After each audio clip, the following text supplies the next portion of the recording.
ततः श्वेतैर्हये युक्ते महती स्यन्दने स्थितौ माधवः पाण्डवाश्चैव दिव्यौ शङ्खौ प्रधन्मतुः।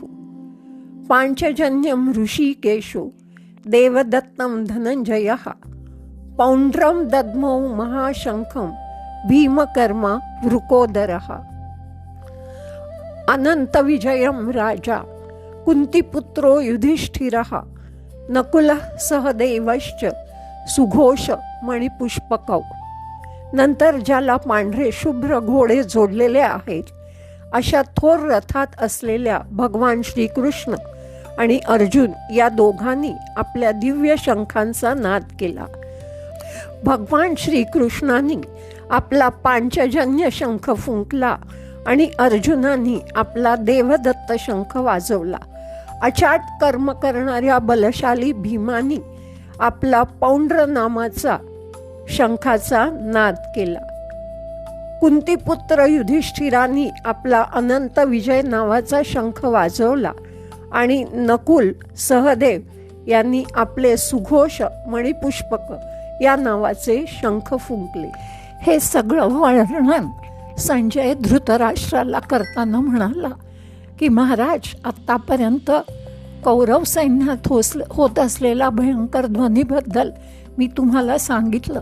तो ऐकू येत असतानाच पांडव सैन्यात काय चाललंय ते आता ऐका। ऐसी स्वर्गी मात देखोनी तो आकांत तव पांडव दळा आत वर्तले काही।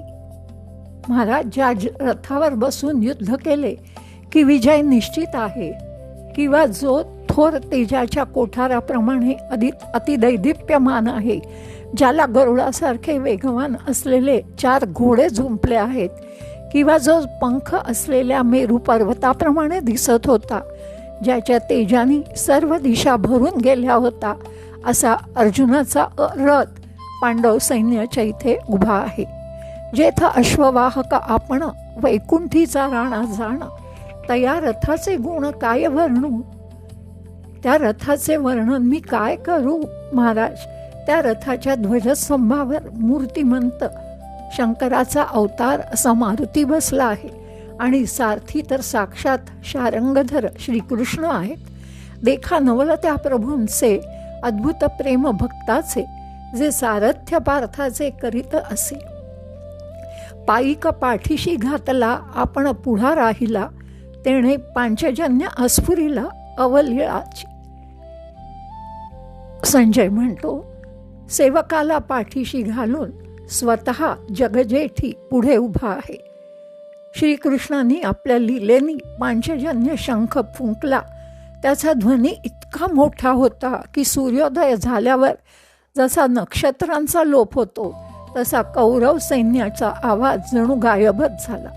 नंतर ज्याचा आवाज घुमणारा आणि गंभीर गर्जना करणारा आहे असा देवदत्त शंख अर्जुनाने वाजवला।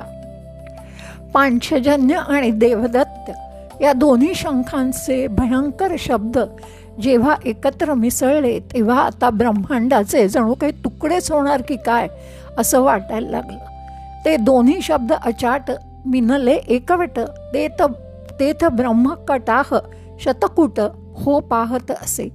तेवढ्यात महाकाळासारखा खवळून उठलेल्या भीमानी आपला पौंड्र शंख फुंकला। त्याचा प्रलय काळासारखा गडगडाट होत असतानाच युधिष्ठिरांनी अनंत विजय, नकुलांनी सुघोष आणि सहदेवांनी मणिपुष्पक शंख वाजवला। त्या सर्वांच्या एकत्र झालेल्या नादानी यमसुद्धा घाबरून गेला।